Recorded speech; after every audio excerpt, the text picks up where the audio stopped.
Boa noite. Depois que você acabar, você passa a palavra para mim, eu chamo o Sabe o nome dele, né? Boa noite. Declaro aberta a quarta sessão ordinária relativa ao 190º ano acadêmico.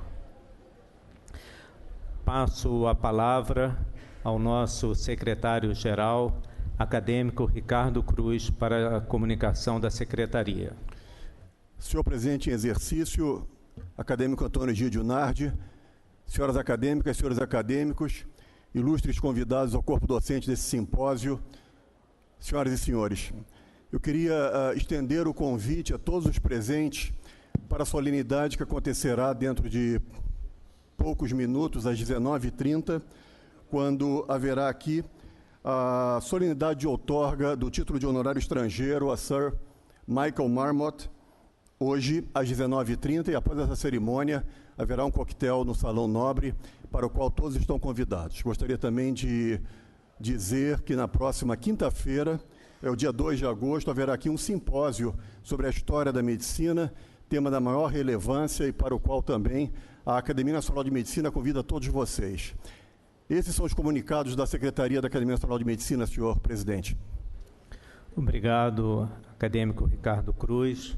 E eu abro para as comunicações dos acadêmicos, acadêmico Omar da Rosa Santos.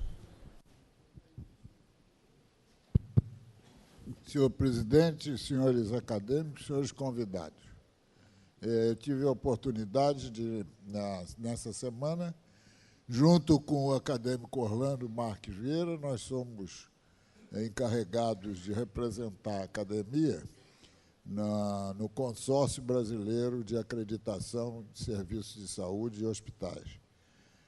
Completaram-se 20 anos dessa parceria da academia e houve uma comemoração na Sesgran Rio. Muito obrigado.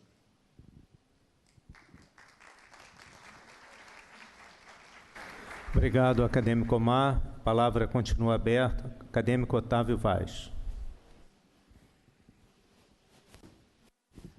Senhor presidente, senhores acadêmicos, participantes desse simpósio, convidados, eu queria fazer uma pequena consideração, submeter essa consideração à presidência da Casa. Nós estamos vivendo um momento extremamente conturbado em relação a planos de saúde. E temos, isso já declarei aqui uma vez e vou repetir, o Brasil tem 2 cânceres incuráveis, a ANS e a Anvisa. E, no momento, uma das grandes discussões é a respeito da mensalidade e da participação das pessoas em relação ao plano de saúde, com a contribuição que vai até 40%. Eu quero deixar claro que eu acho que a gente não deve ser contra essa participação, porque essa participação já existe em outros lugares do mundo. O que a gente tem que ser contra são aumentos abusivos que vêm se acontecendo muito além da inflação e que está inviabilizando as pessoas de manterem os seus planos de saúde. E o argumento de que o plano dá prejuízo não é real, porque se fosse real, a United Health não teria pago a fortuna que pagou para comprar a Amil, porque o americano não põe dinheiro em coisa ruim. Então, eu não sei se é oportuno, Vossa Excelência, vamos dizer assim, essa casa pensar num parecer, numa manifestação em relação a alguma coisa escrita em relação a esse problema que a sociedade inteira está vivendo e que muita gente tem se manifestado contra. Eu acho que seria oportuno a gente emitir a opinião dessa casa. Muito obrigado. Obrigado, acadêmico Otávio Vaz. O nosso primeiro secretário, Ricardo Cruz, anotou e nós vamos organizar um documento da academia, ao qual eu convido Vossa Excelência para participar dessa organização. Acadêmico Sérgio Novis. Senhor presidente, eu solicitei a palavra para um assunto bastante leve. Nós sabemos que essa academia é composta por figuras exemplares da medicina, com belíssimos currículos, mas eu não tenho a menor dúvida que, questionado cada um acadêmico de per si, para que denuncie qual o seu título que mais lhe vai ao coração, é o de avô. E hoje comemora o mundo o Dia dos Avós. Nós temos aqui um plenário mais de netos do que de avós, mas uma bancada acadêmica seguramente mais de avós do que de netos. De maneira que eu, então, solicitaria que esses netos que aqui estão, com uma salva de palmas, saudassem os avós no Dia dos Avós.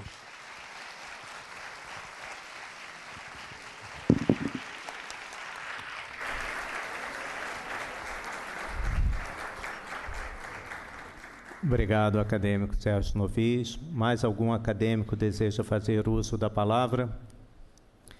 Não tendo mais nenhuma comunicação dos acadêmicos, nós vamos dar continuação ao simpósio Conceitos em Cirurgia Plástica, e eu tenho aqui ao meu lado os organizadores, a acadêmica Thalita Franco, acadêmico Cláudio Cardoso de Castro. Convido o acadêmico, também organizador do simpósio, José Horácio Abudibe, para compor a mesa.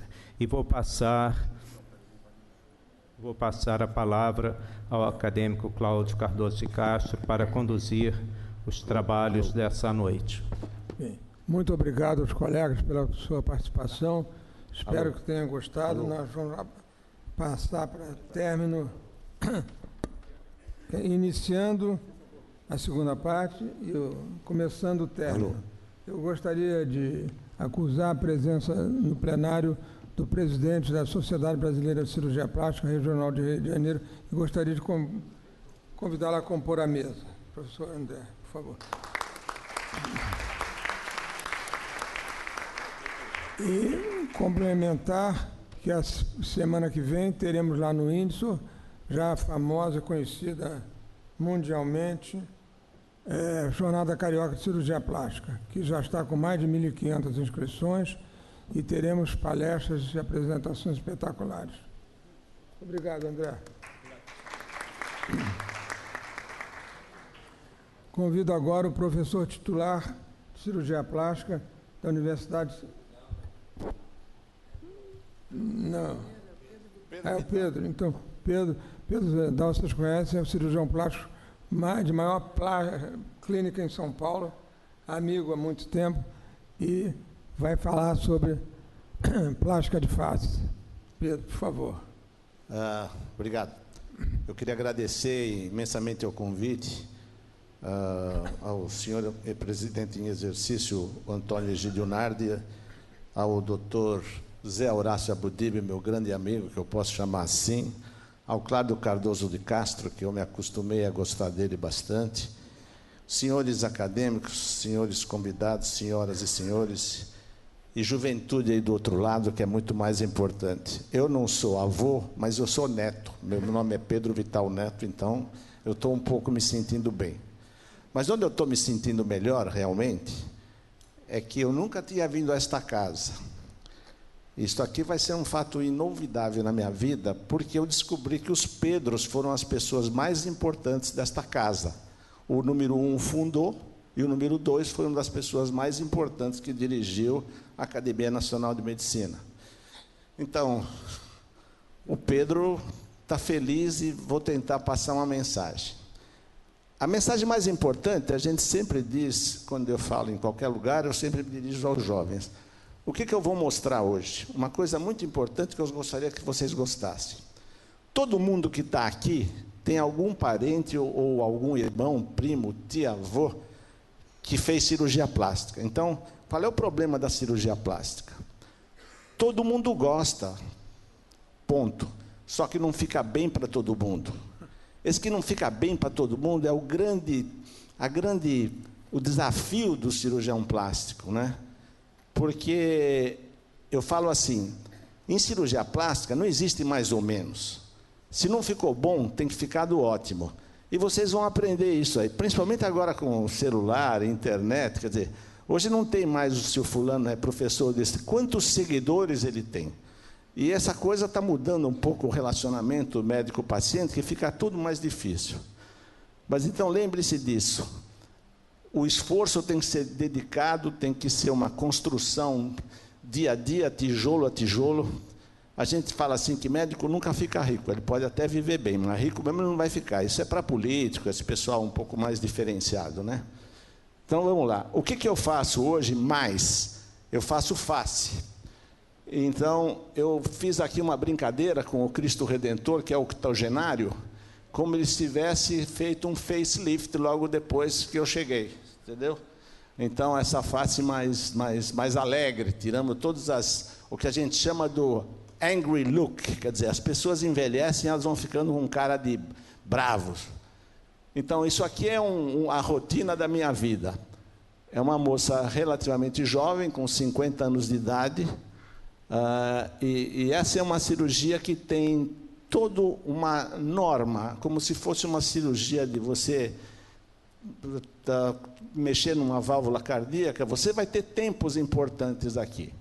Qual é o fundamental dessa cirurgia? Pele é um elemento de cobertura, não é um elemento de sustentação. Quem traciona a pele quando faz uma cirurgia de face não aprendeu nada, porque nós fomos execrados durante muito tempo, porque as pessoas levantavam pele, não importa qual era o contorno facial. Então, qual é a vantagem da pele? A pele é cobertura, então façam um retalho do jeito que está sendo feito aí agora, que ele tem que ser homogêneo. Então, eu estou marcando ali o ponto mais importante do rosto da mulher, que é o malar. Nós, homens, não temos o malar saliente. E as mulheres, olha, isso aqui é uma dissecção por transiluminação. Você tem que ter uma transparência uniforme. Se você não fizer um retalho uniforme, você não vai conseguir fazer o que a gente chama do sistema músculo-aponeurótico. Qual é a grande vantagem aqui? Pele é um elemento elástico. O sistema músculo-aponeurótico não tem nenhuma elasticidade. Se você fixar o SMAS numa estrutura como se fosse osso, ou no meu caso aqui, na aponeurose temporal profunda, então, essa é o início do começo de como se faz uma cirurgia facial. Você já levantou a pele, eu já seccionei ali e amarrei a artéria temporal superficial, que não vai fazer falta nenhuma para ela. E agora eu vou fazer um retalho que ele tem uma consistência muito importante, porque eu vou conseguir fazer o que o Niemeyer falava: tudo que tem curvas é mais bonito. Querem fazer curvas? Aprendam a fazer curvas, e vocês vão ter rostos assim, digamos, quase que memoráveis. Vocês vão ser aceitos na sua missão do médico, que é realmente, de uma certa forma, curar. Eu aprendi a curar, ou pelo menos adiar o idoso, né? Então eu falo assim que no meu túmulo eu vou escrever assim: para mim você está boa assim. É o que todo marido fala para a mulher quando ela fala que ela quer fazer plástica. Ainda bem que há uma revolução feminina atualmente que não está dando muito mais bola para esse tipo de macho que nós já fomos, né?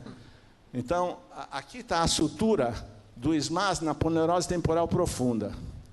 Isso que vai fazer a definição de como vai ficar esse rosto. Qual é a vantagem do que eu estou fazendo aí? Isso pode ser refeito daqui a 20 anos, pelo menos, ou 15 anos. Então, é comum as pessoas perguntarem: doutor, quanto tempo dura essa cirurgia? Eu falei: olha, eu não sei quanto dura, mas é o suficiente para tirar 20 anos da sua expressão facial. E aí todo mundo fica quieto. Porque isso realmente é uma cirurgia longa, uma cirurgia de 4 a 5 horas e às vezes mais. Por que às vezes mais? Porque os detalhes fazem parte de uma cirurgia. Você simplesmente não levanta a pele e vai fazendo SMAS. Você vai ter que saber se você vai abrir a linha do pescoço, se você vai retirar uma porção. Por exemplo, eu estou fazendo o descolamento da pele depois que eu fiz a sutura dos dois lados do SMAS. Então, a pele está solta dos dois lados, e aí eu mostro para as pessoas, quando elas estão me assistindo, falo: olha, se você puxar a pele, é porque você não aprendeu nada, porque não se deve tracionar a pele. Então, por exemplo, essa incisão no pé da costeleta, ela só é possível porque eu não estou fazendo tração nenhuma. Então, eu falo para essas pessoas: em um mês, as suas cicatrizes são praticamente invisíveis. E qual é a vantagem da cirurgia nos homens? Eles ficam felizes porque os amigos falam que eles emagreceram. Então, peço para deixar a barba e com isso você engana. Então, ó, uma semana após uma cirurgia facial, um mês depois de uma cirurgia facial, Você não consegue mais ver cicatriz nenhuma. Você olha em volta da orelha, onde eu cortei, você não consegue ver nada. E você consegue ver um equilíbrio, a triangularização desse rosto, que é a coisa mais importante. Olha lá. Isso aqui 2 anos depois da cirurgia que vocês acabaram de assistir. E com uma lipoenxertia. Então, levante o tecido, amarre o tecido e faça gordura. A lipoenxertia veio para ficar. E ninguém morre de lipoenxertia na face. Garanto para vocês, o Farid está aqui do meu lado, ele não vai matar ninguém quando ele botar um pouco de gordura na face. Mas se transformou praticamente numa obrigação, principalmente quando você pega pessoas mais idosas. Você tem por obrigação fazer uma restauração. Então, o que vocês estão vendo aqui é uma coisa que a gente chama do low SMAS. O low SMAS seria o quê?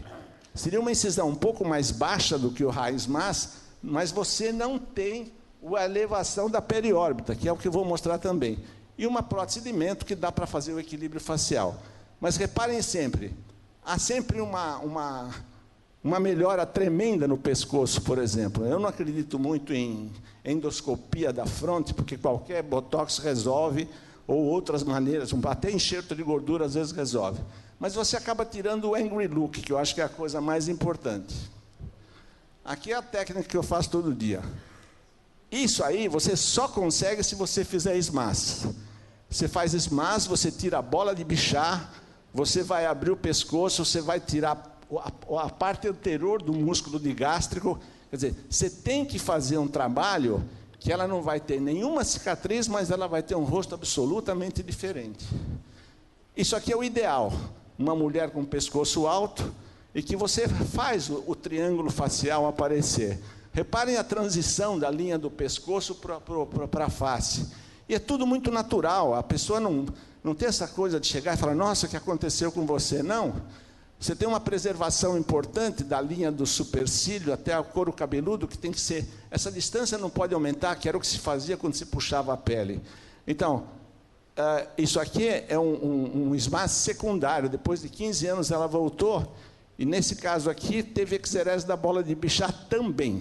Então, é muito importante que você aprenda a fazer a indicação para você conseguir um resultado que faz com que o paciente volte para você. Médico só faz clínica caso a caso.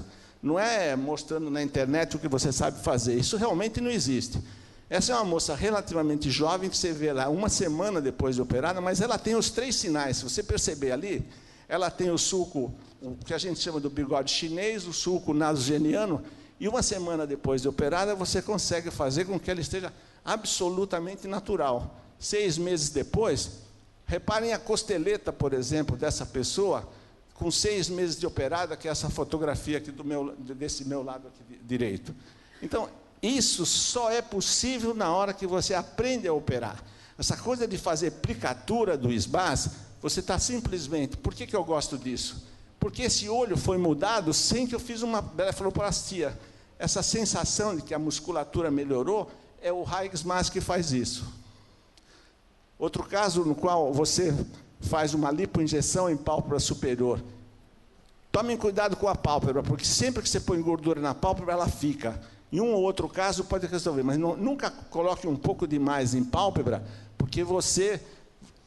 uma das grandes coisas da cirurgia plástica atual é quando você diminui aquele sulco órbito-palpebral profundo. Reparem como ela é antes e como ela fica depois. Isso é um fator de rejuvenescimento que não existia, você não tinha essa possibilidade. Então, como dizia um professor meu, ela é praticamente um rosto masculino que você está vendo aí do lado direito, né? Então, ela tem lipoenxertia em sulco nasogeniano, no lábio, no mento, na região temporal, na pálpebra superior, e a gente às vezes sutura as bolsas da pálpebra inferior. Não é sempre que você vai abrir para tirar. Você usa a própria bolsa para fazer com que ela tenha um rejuvenescimento mais equilibrado. Olha aqui o sulco nasogeniano, como ele tem uma melhora. Não precisa desaparecer com ele. E olha o olho dela como melhorou, porque se eu tirar essa bolsa aí, esse olho vai ficar parente do Roberto Carlos, com aquele olho profundo lá.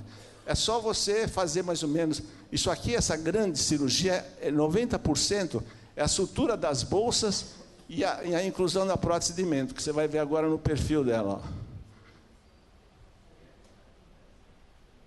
A mesma coisa quando você faz essa sutura das bolsas, olha aí. Você tem sempre uma melhoria do contorno do malar.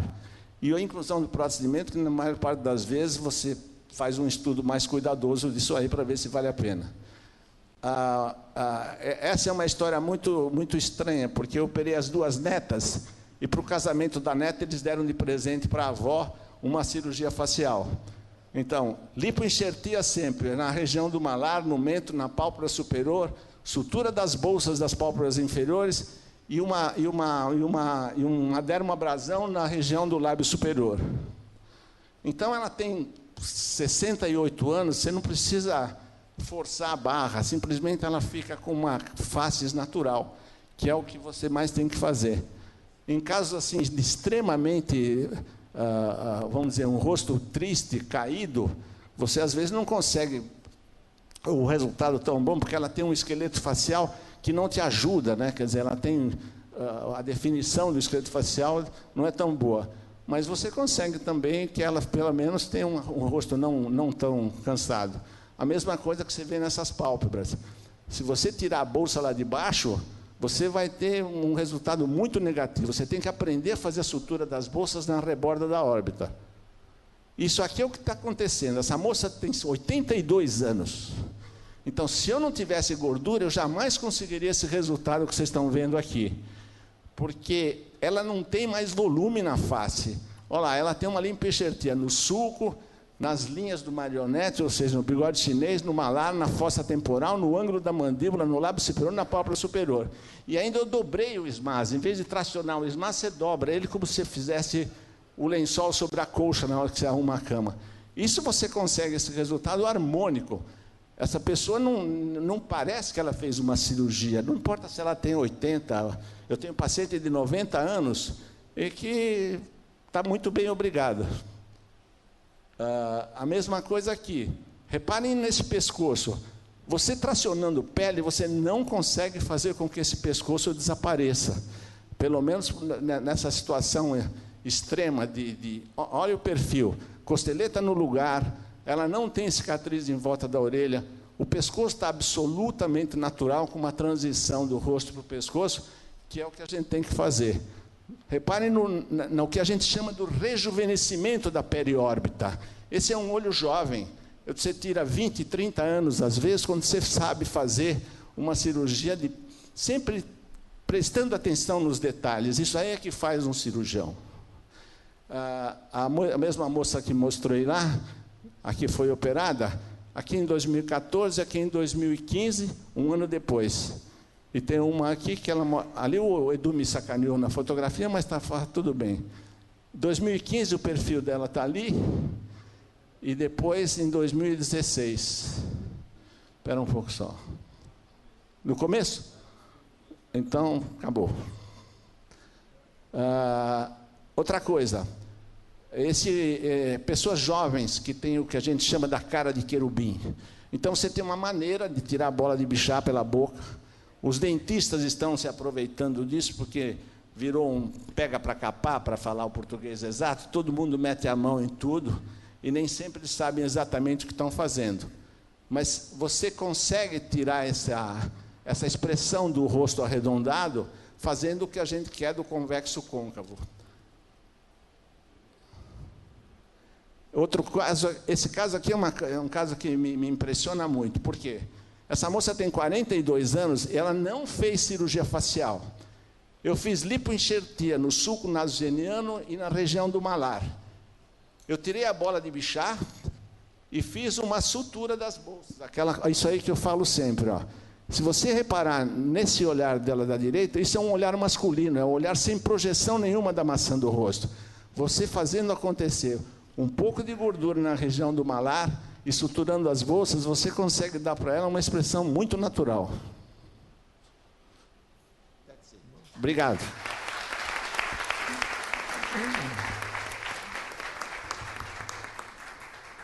Muito obrigado, Pedro.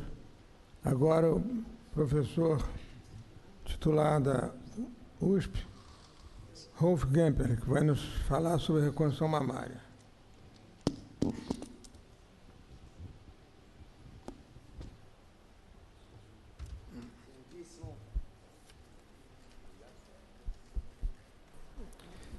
Excelentíssimo presidente em exercício, acadêmico Antônio Egidio Nardi, excelentíssimos acadêmicos componentes desta mesa, em especial os acadêmicos organizadores deste evento, professora Thalita Franco, José Horácio Abadibe e Cláudio Cardoso de Castro, e excelentíssimos acadêmicos presentes nessa sessão. Muito obrigado pelo convite. Vamos dar início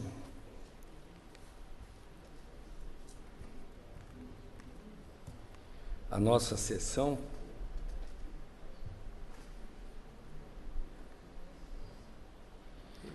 Sobre reconstrução mamária. Não está entrando, por favor? Onde é que está o... Onde está a seta?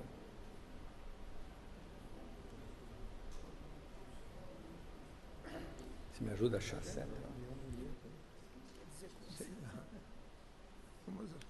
Vamos aprender.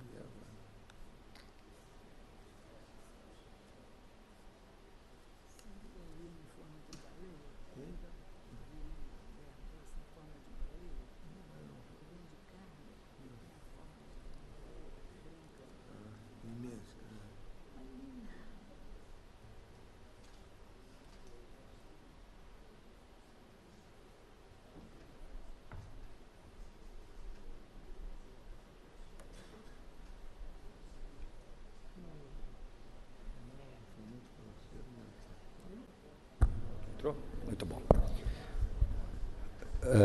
O que cabe a mim é falar sobre reconstrução mamária, e sobre reconstrução mamária eu gostaria de dividir em 3 etapas distintas na reconstrução mamária, abordar o problema do câncer da mama, abordar sobre cirurgia plástica relacionada ao câncer da mama, e a reconstrução da mama propriamente dita, que é a cirurgia conservadora, a cirurgia com preservação de pele e a mastectomia radical.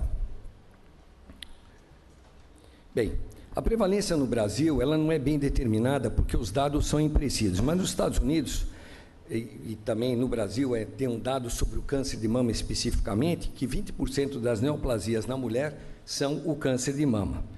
Atualmente, segundo dados do INCA, são 59.700 novos casos por ano que abordam esse tema. De cada 11 mulheres no Brasil, uma vai desenvolver câncer de mama. Então, é muito importante essa interação entre a mastologia, a ginecologia, a mastologia, a cirurgia plástica, a oncologia, a radiologia e a clínica médica. Bem, existem, sobre reconstrução de mama, não existem dados muito precisos no Brasil, mas nos Estados Unidos, o câncer de mama, ele aborda de diversas formas os tipos de reconstrução, que são as reconstruções através dos implantes mamários, as reconstruções através de expansões de tecido, que são a grande maioria das reconstruções. Nos Estados Unidos, existem 42% das pacientes são reconstruídas, de forma imediata 95%, e existem alguns fatores preditivos.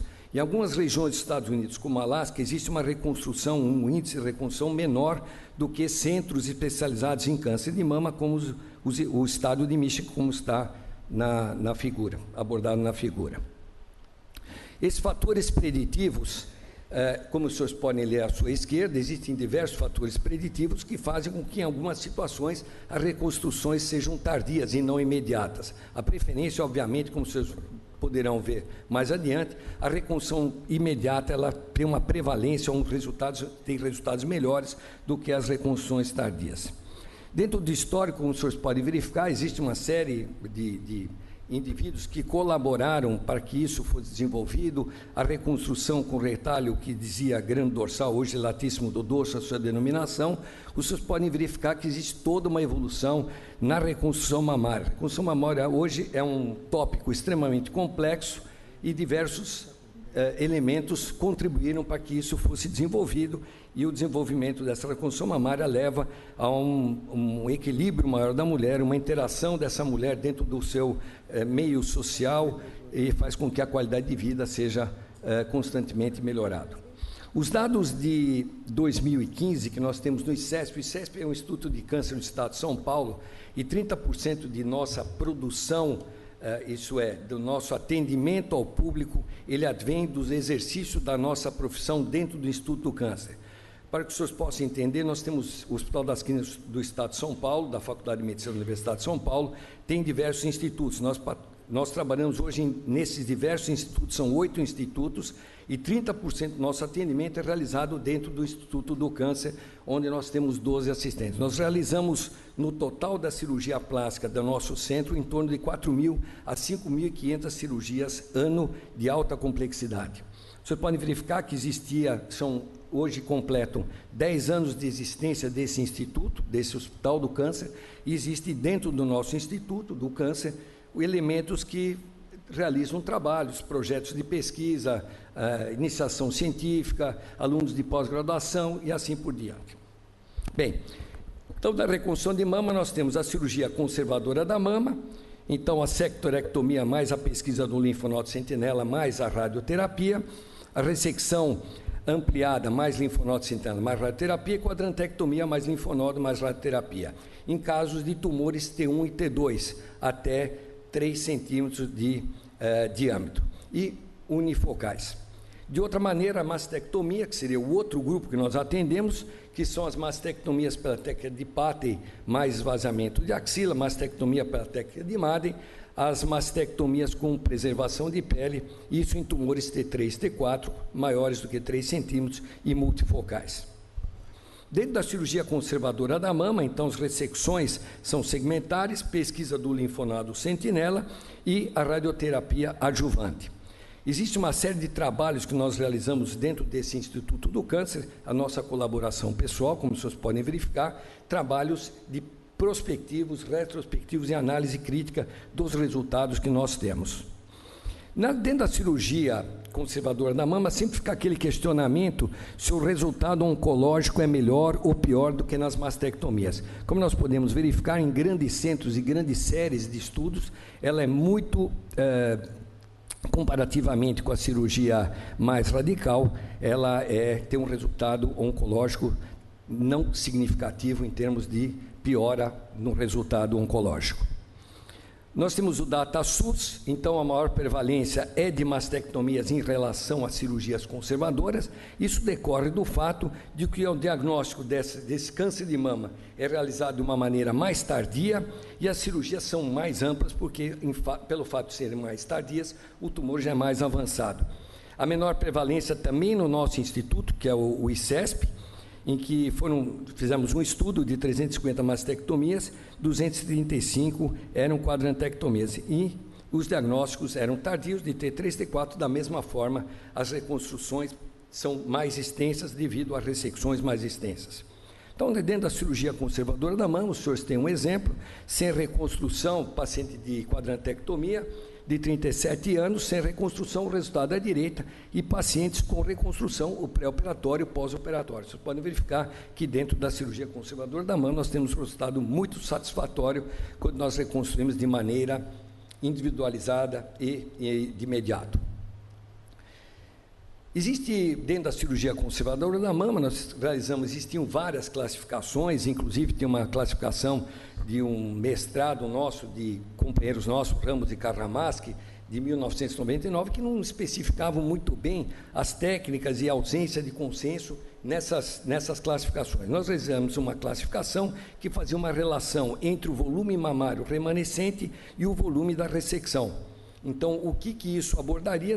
Tumores menores ou tumores maiores relacionados com mamas pequenas ou mamas mais ampliadas. Bem, essa classificação volume mamário com grau de ptose, classificamos entre o grupo 1, e são volumes pequenos com e sem ptose, e reconstruções A, B e C. E dentro disso, as reconstruções menores fazia-se uma síntese primária, ou utilizavam-se retalhos da glândula remanescente, ou retalhos locais, que é tórico dorsal, ou tórico lateral, ou latíssimo do dorso. E mastectomias preservadoras de pele, quando nós realizávamos a reconstrução total. Então, um dos retalhos utilizados nessa cirurgia conservadora da mama é o retalho tórico dorsal. Então, o retalho tórico dorsal, como vocês podem verificar, ele é realizado desta forma: ressecção do tumor, avanço do retalho e o resultado final. Isso é um caso específico, paciente de 54 anos, carcinoma ductal invasivo, 2,9 centímetros, quadrantectomia, linfonodo sentinela da mama esquerda. supralateral da mama esquerda, o pré-operatório e o pós-operatório após 2 anos, com um resultado satisfatório. Quando nós avaliamos os tipos de retalho torodorsal com reconstruções laterais estendidas, o índice de complicações gerais girava em torno de 8% de necrose parcial e seromas em torno de 14%, o que correspondia mais ou menos se a cirurgia fosse mais radical ou não. Dentro dessa mesma classificação, então, um volume mamário já com grau de ptose maior, então volume médio com e sem ptose. Isso para que vocês possam entender como é que foi a sistemática que se abordou essa classificação, porque aí a síntese primária podia ser feita com retalhos glandulares, quando era uma ressecção menor, ou as técnicas de mamaplastia, naquele fulcro estético que já foi abordado anteriormente, ou os retalhos locais, que seria o tórax local, o torácico lateral, ou então o latíssimo do dorso. Então, aqui está uma paciente com um tumor que se utilizou um pedículo superior, a ressecção na parte inferior, as técnicas de mamoplastia, a reconstrução como se fosse uma plástica mamária estética, que é uma paciente de 48 anos, carcinoma digital invasivo, 2,4 centímetros, utilizando essa técnica, o pré-operatório em cima, na foto, e pós-operatório abaixo, com volume médio, com ptose, seria a classificação 2A. Ainda dentro de resultados e complicações dentro da cirurgia conservadora da mama, nós verificamos que tinham 17% de complicações que estavam relacionadas a pacientes obesas ou pacientes que eram tabagistas. Então, nas mamas quadrantectomizadas, necrose cutânea, como vocês podem verificar na tabela, e a necrose cutânea na mama contralateral, 2,7% em relação a 8,1% ou 9,1% na parte superior, necrose da mama que foi operada. Ainda dentro dos resultados e complicações, fizemos uma revisão sistemática das reconstruções da cirurgia conservadora e tivemos uma satisfação pós-operatória de 70% a 93% dos casos, de maneira objetiva, utilizando um questionário que seria o QI-BREST, e complicações locais em torno de 5% a 22%. É um trabalho que é muito semelhante de outras grandes séries internacionais. Ainda dentro da cirurgia conservadora da mama, o retalho perfurante da artéria lateral. Os senhores podem ver na figura como isso é realizado. E aqui tem um exemplo de um caso clínico com retalho perfurante intercostal lateral. Nós utilizamos muito retalhos hoje perfurantes com conhecimento anatômico que nós temos de toda a superfície corpórea e todos os locais. Então, dentro da cirurgia conservadora da mama, vocês podem verificar como é que funcionam esses retalhos, retalhos perfurantes, que são baseados numa artéria conhecida. Tudo isso pode ser verificado através de um Doppler, que se verifica onde é que está a artéria e se realiza o retalho.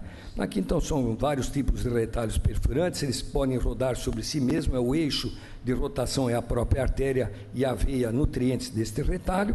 E dentro dessa classificação, um volume grande com e sem ptose, que seriam casos 3, que seria uma síntese primária com os retalhos glandulares remanescentes ou as técnicas de mamoplastia redutora.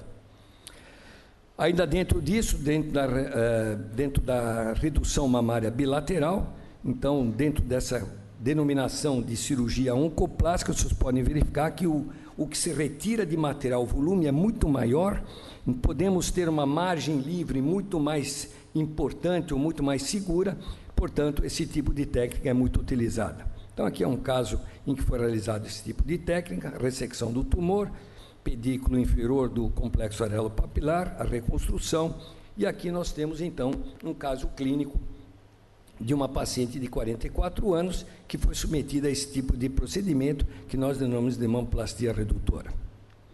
Agora, existem algumas vantagens e desvantagens em relação à cirurgia conservadora ou à cirurgia mais radical que nós apregoamos durante muitos anos. Isso é até uma discussão acadêmica do que seria mais eficaz. Não existem séries preditivas ou séries prospectivas em grande volume ou um grande número para que se possa analisar qual é o direcionamento. Porém, a tendência hoje é uma cirurgia mais conservadora em determinados casos, como foi explicado anteriormente. Existem uns benefícios estéticos, existe a preocupação preventiva de manipulação antes da utilização da radioterapia, incisões associadas e reconstrução, isso precisa ser muito bom, ressecção precisa ser muito bem estudado conjuntamente dentro de uma reunião multidisciplinar.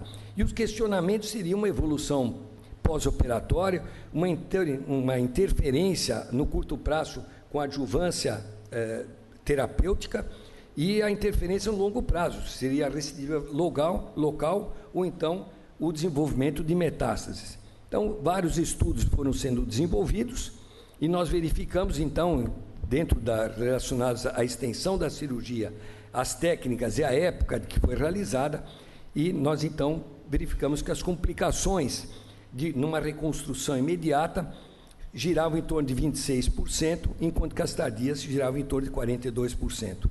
As tardias utilizavam-se muito mais retalhos do que cirurgia conservadora através de implantes ou implantes expansores, então essa diferença girava de 26% versus 6%. E no tempo de segmento, se verificou que após 6 meses de pós-operatório, o tratamento era um tratamento adjuvante, extremamente efetivo e que não interferia no resultado final. No estudo de corte de 148 pacientes, com segmento de 47 meses, nós determinamos o grupo de reconstrução imediata versus o grupo que era reconstrução tardia.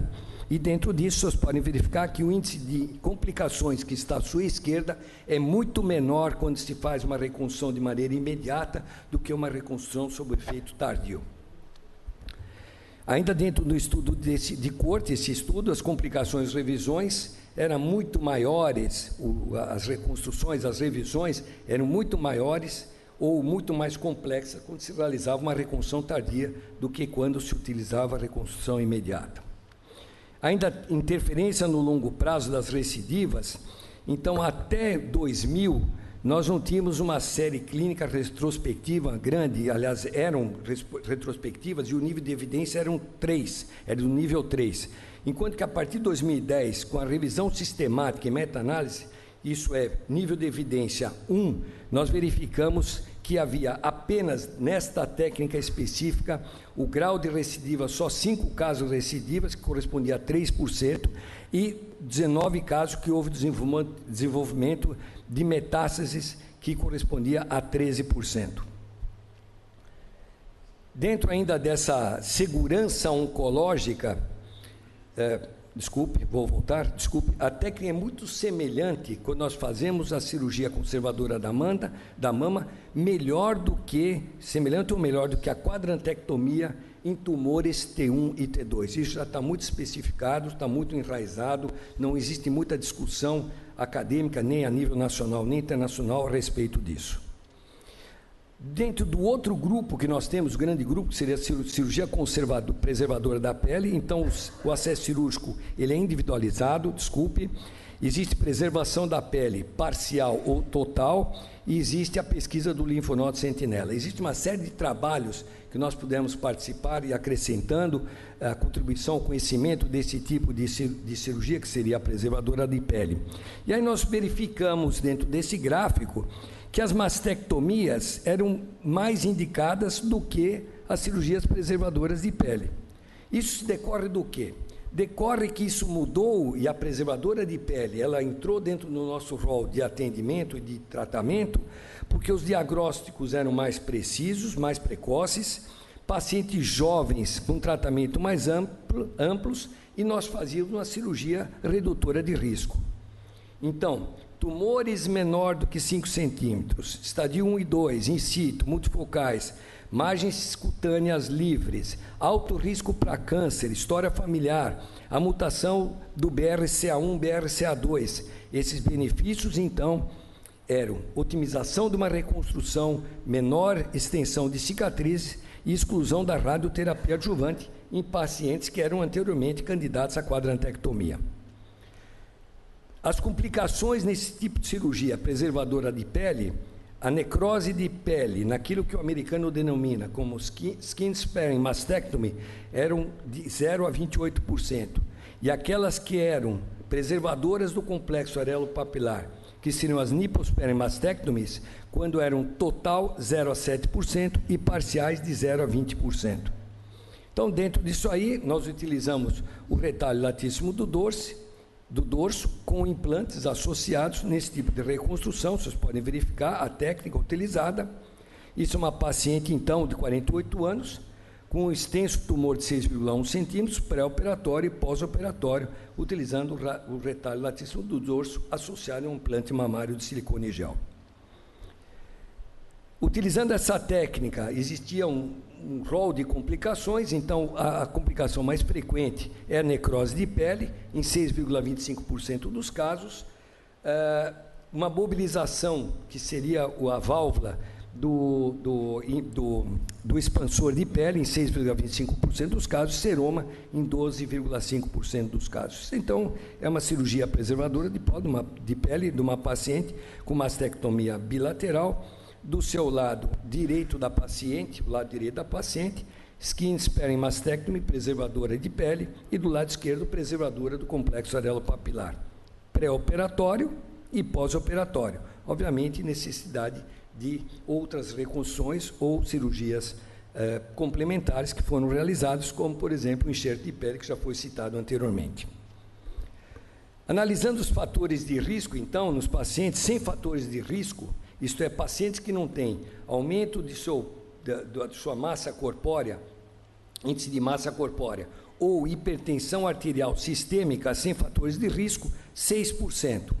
Pacientes que existem ou que têm esses fatores de risco, que aumento do índice de massa corpórea e hipertensão arterial sistêmica, isso passa a 34%.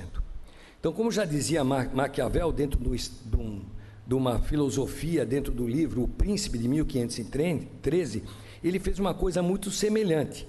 Então, a tuberculose, que era difícil de reconhecer inicialmente, com o passar do tempo se fez o diagnóstico com facilidade, porém o tratamento era difícil. Câncer de mama é exatamente igual, exatamente uma similaridade. Quer dizer, no começo é muito difícil de reconhecer, fácil de reconstruir. Uma vez um tumor grande desenvolvido, é difícil de tratar e mais complexo de tratar. E dentro da cirurgia radical da mama, então nós estamos num grupo mais avançado de tumores. O acesso cirúrgico tem que ser muito amplo, a reconstrução requer a reposição da pele, do volume, da plataforma onde a mama está inserida, que é dentro da região torácica, em cima da região torácica, e a radioterapia adjuvante, que é extremamente agressiva. Então, esses casos, nós também temos uma série de contribuições, porque nós recebemos pacientes em estágios extremamente avançados de câncer, há necessidade de uma ressecção muito mais ampla, e a reconstrução também é mais ampla. Então, dentro disso, nós também fizemos um algoritmo para que nossos alunos, ou nossos discípulos, pudessem, de uma certa maneira, entender de uma forma mais clara, de que isso estava relacionado ao tamanho do volume mamário. Qual era o volume mamário? Quer dizer, se ele é espesso, é de uma forma, se ele é sem ptose, é de outra forma. Então, dependendo do que acontece, vocês podem ver, então, espesso com ptose, se faz uma reconstrução mais simples. A partir do momento que nós temos ressecções maiores, as reconstruções se tornam mais amplas, com a necessidade da utilização do retalho ou do latíssimo do dorso, ou retalhos da parede abdominal. Existem várias opções de tratamento nessa cirurgia radical da mama, ou através de retalhos da região glútea, do abdômen, do dorso ou da coxa. Obviamente, se dá hoje preferência aos retalhos do abdômen, então o que a gente chama de retalho transverso dos músculos reto-abdominais, de forma transferência microcirúrgica ou microcirúrgica 2, que aí sim tem um fator que se dá uma denominação, um acesso arterial ao retalho maior, o DIEP e o CIEP. DIEP são retalhos perfurantes da epigástrica inferior, profunda, e o CIEP da epigástrica superficial. Muito bom. Então, quanto maior o risco, então existe uma relação de risco maior e risco menor. Então, dependendo da área doadora, quando nós utilizamos um retalho, por exemplo, transverso do reto abdominal, o risco é maior da área doadora. Porém, ele é melhor sob o ponto de vista da área receptora, do retalho em si, ele é mais seguro. Então, quanto mais sofisticado for o retalho, ele tem um maior risco do retalho, mas um menor risco para a paciente. Então, isso existe uma inversão. Quando nós estudamos isso, então, dos retalhos microcirúrgicos, do DIEP, Então, nós queríamos saber o que era, como é que era essa vascularização da parede abdominal. Já foi citado anteriormente que existia um afluxo sanguíneo pelas epigástricas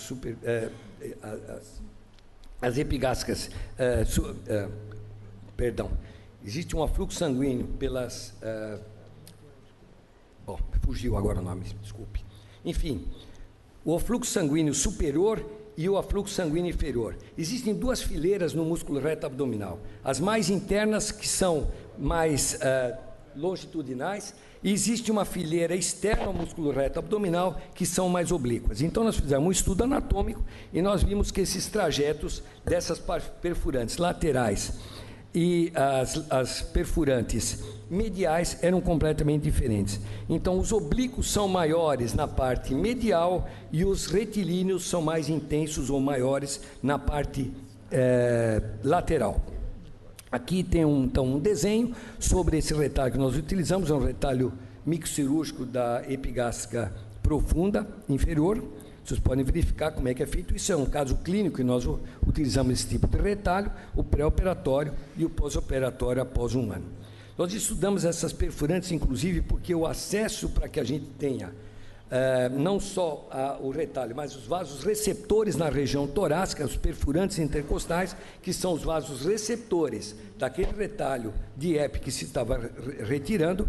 Verificamos, então, que a maioria dos vasos receptores, de uma maneira ideal, se encontravam 85% entre o segundo e o terceiro espaço intercostal.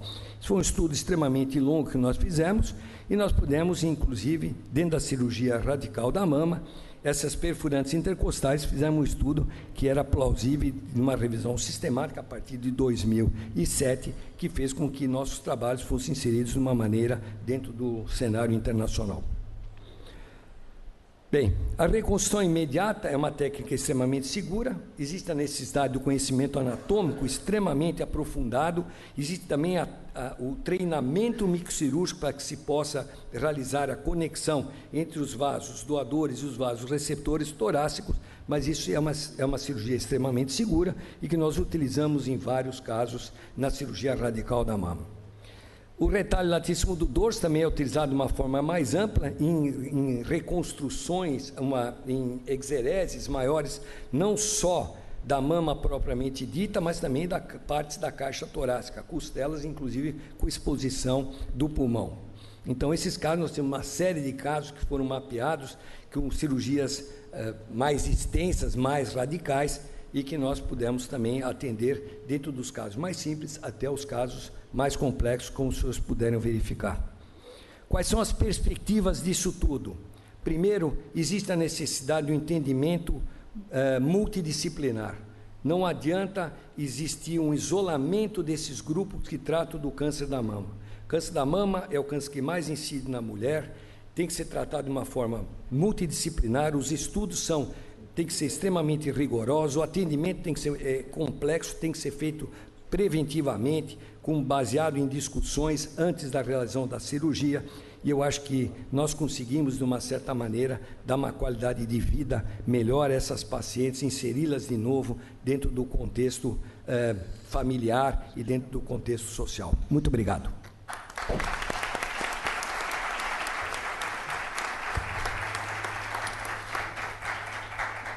Quero agradecer e parabenizar o Dr. Pedro Vital e o professor Rolf Gemperle pelas excelentes apresentações e convidar ambos para compor aqui a mesa.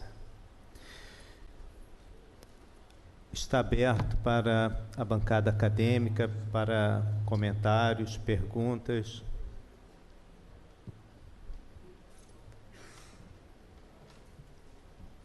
Acadêmico José Carlos do Vale.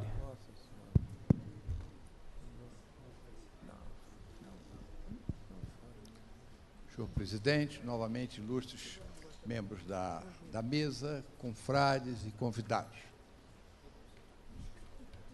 O nosso conferencista, por último, doutor Pedro, professor da USP, nos mostrou um trajeto histórico da cirurgia do câncer de mama. Eu me permitiria, se Vossa Excelência pudesse ouvir uma opinião, que me faltou, na minha opinião, um marco importante da cirurgia conservadora do câncer de mama. Que foi? É porque... pois não. Desculpa. O marco importante da cirurgia do câncer de mama, que foi o professor Humberto Veronese. Humberto Veronese foi o homem verdadeiro criador da quadrantectomia. Posteriormente, ele evoluiu para a cirurgia econômica com margens de segurança. A mesma contribuição Humberto Veronese trouxe para a ressecção do melanoma, que encurtou as margens de segurança para os aceitos, hoje em dia, de 5 milímetros. Humberto Veronese foi o fundador do Instituto Oncológico, sitiado em Milão, foi ministro da Saúde da Itália e foi indicado ao Prêmio Nobel de Medicina, principalmente por suas contribuições na cirurgia conservadora do câncer de mama. Então, eu lhe sugiro que, em respeito à história, coloque o nome de Humberto Veronese. Esse homem tem um tratado de semiologia oncológica, que tive o privilégio de traduzir para o português do Brasil, e é um homem memorável. Ele cita até o nosso Ivo de Pitangui, não como um cirurgião de câncer de mama, mas como um homem que ofereceu técnicas de reconstrução mamária. Uma outra questão que eu gostaria também de lembrar dentro dessa trajetória histórica, aí seria mais uma contribuição, é que nós não podemos esquecer do Dr. Giuliani, da Fundação John Wayne de Combate ao Câncer, em respeito ao nosso John Wayne, que deixou toda a sua fortuna para a criação dessa fundação memorável, que grandes contribuições deu. E o doutor Giuliani, que é o chefe do serviço lá de cirurgia de mama, não me lembro agora exatamente onde situar o hospital, é que consolidou o linfonodo sentinela. São os trabalhos mais iniciais e volumosos nessa área, e a partir dos trabalhos de Giuliani, ficou consagrado um linfonodo sentinela, que hoje impede que seja feita grandes esvaziamentos linfonodais, e quando o são, devem sê-lo imparcial. A história do esvaziamento linfonodal axilar, me parece, que pertence à história e, eventualmente, reservado para casos muito especiais. Eu sequer as tenho visto. Mas eu acredito que o doutor Giuliani, através da Fundação de Combate ao Câncer John Wayne, foi o homem que consolidou o linfonodo sentinela dentro da cirurgia conservadora do câncer de mama. Obrigado. Eu gostaria, acadêmico, excelência José Carlos do Valle, responder aos seus questionamentos. Na realidade, no histórico, apenas foram citados temas relativos à reconstrução mamária, não propriamente ao tratamento do câncer da mama. Aquele histórico todo é só de reconstrução, o histórico da reconstrução. Realmente, Vossa Excelência tem razão, porque Veronese foi um indivíduo em Milão, no Instituto do Câncer de Milão, que mudou radicalmente o tratamento, porque até então a cirurgia do câncer da mama era extremamente radical. Mutilava-se as pacientes de uma forma que nem havia solução para se reconstruir. As reconstruções eram muito pobres, o resultado era muito ruim. Quer dizer, nós remendávamos o tórax das pacientes. Então, até então era assim, arrancava-se tudo, radioterapia agressiva e deformava a paciente, inclusive com radionecroses cutâneas incontroláveis naquela história. Isso mudou realmente, Vossa Excelência tem razão, mudou o histórico. O meu histórico é apenas de reconstrução. Quanto à Fundação John Wayne, que Vossa Excelência citou, que é do MD Anderson do Texas, na realidade isso, o linfonodo sentinela, foi um marco histórico também na reconstrução, no tratamento do câncer e da reconstrução. Porque uma vez o linfonodo positivo ou negativo mudava completamente o tratamento. Agora, o que teve de avanço é que o diagnóstico precoce, e aí vem uma discussão acadêmica desse diagnóstico precoce, porque a Sociedade Brasileira de Mastologia recomenda, segundo me consta, uma mamografia a partir dos 45 anos de idade. A Sociedade Americana de Mastologia, publicou recentemente um estudo que indicam que pacientes apenas acima de 50 anos sejam submetidas a uma mamografia. No entanto, nós temos, por exemplo, no Instituto do Câncer, a paciente mais nova que nós tratamos tem 19 anos de idade.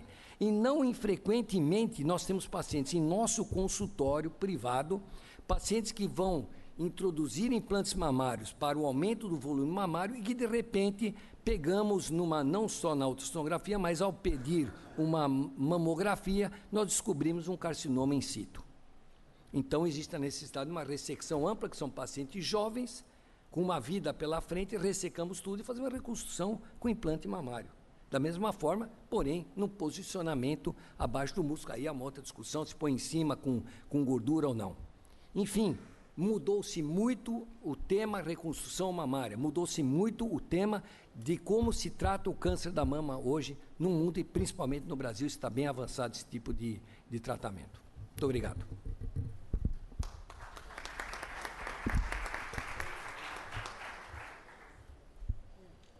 Eu queria perguntar ao doutor Pedro Vidal, a respeito da bichectomia, o fato de retirar a bola de Bichat no paciente jovem não vai agravar a eventual perda de gordura natural da idade, depois ter necessidade de maior quantidade de enxerto de gorduras, quem faz enxerto de gordura? Bom, eu já tirei bola de Bichat em toda a faixa etária, até em pessoas com 65, 70 anos. Eu acho que isso, como qualquer outro procedimento médico, é uma questão de feeling. Você não vai tirar muita bola de Bichat.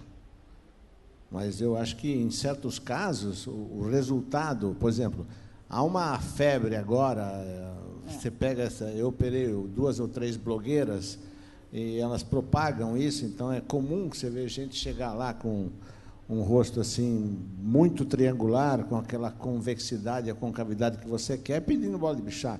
É como eu falo, todo mundo gosta, mas não fica bem para todo mundo. Então é só você tirar o seu da reta. Porque virou moda agora, né? Todo paciente pergunta se não tem que tirar a bola de Bichat. Mas aí vem aquela coisa assim, por exemplo, uma vez uma mulher chegou até a mim e ela tinha sido feita uma cirurgia plástica de face muito ruim, né?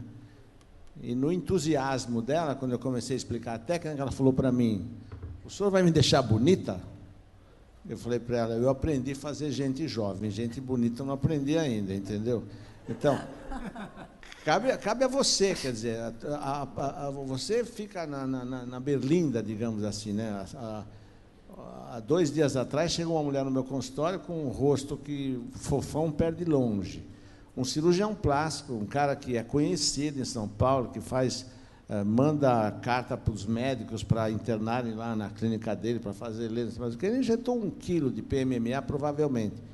A mulher chega para mim e fala assim, pelo amor de Deus, não vai dizer que o senhor não vai me operar.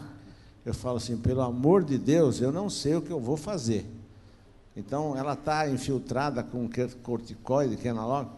O problema do PMMA, onde eu acho assim, que as pessoas, normalmente, quando eles abusam do uso disso, é porque eles têm uma formação muito precária, eles não sabem nada de cirurgia facial ou de contorno facial. Por exemplo, eu cheguei a ver um cirurgião inaugurando uma clínica e me convidou para fazer uma aula, e nessa apresentação ele enfiou 300 ml de PMMA na nádega de um lado e 300 ml na aula do outro. Como ele era meu amigo, eu fiquei quieto, mas depois eu puxei ele de lado e falei assim, você acha que uma cirurgia que tem 2 ignorantes na cirurgia, você e a paciente, porque nenhum de vocês 2 sabe o que vai acontecer, não vai dar certo nunca.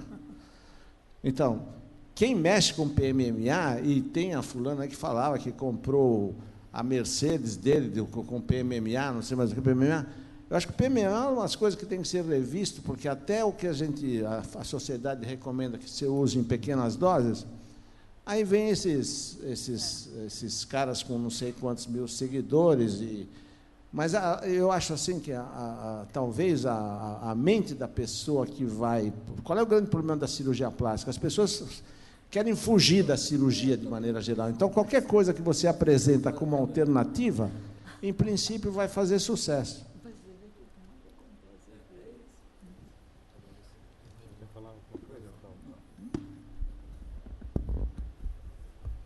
Ô Pedro, como você falou no PMMA, eu acho um crime botar o PMMA. Você vai fazer um livro de uma paciente que já tem PMMA, você não vê aquilo ali se mete junto com... Não conheço um caso, nem pequenas doses, que com o passar do tempo vai dar problema 20 anos depois. Ou dá logo, ou dá 5 anos, 15 anos, 20 anos. Eu acho que está na hora da sociedade fazer uma revisão a respeito disso, né? Porque tem que banir. Mas é proscrito, só que tem gente que aplica. Então, lá na UERJ nós publicamos um trabalho que saiu no... Acho que foi foi no Aesthetic Surgery Journal. E que foi provado que aquilo ali migra. Então, o negócio você não tira. Implante definitivo, eu, graças a Deus, nunca coloquei. Era um ser mento, mama, agora, infiltração, troço. Eu acho isso um crime, uma maluquice. Tem que ser banido definitivamente. Zé Horácio. O problema é que existe uma resolução da Anvisa. O André Maranhão, ele já trabalhou na Anvisa, tem experiência com isso, que libera inicialmente para o tratamento dos aidéticos e depois, mais ou menos, se expandiu em pequenas quantidades. Mas o que é pequeno? Pode ser 2, 3, 15, 20, 40, 120. Então, há muita indefinição. É necessário, nós temos chapas agora dos CRM, várias com membros aqui da academia, várias com cirurgiões plásticos. Talvez seja o momento de o Conselho Federal, eu já desisti, eles não tomam nenhuma atitude relevante para a medicina, só o que interessa a eles. Eu acho que dos conselhos regionais tem que partir alguma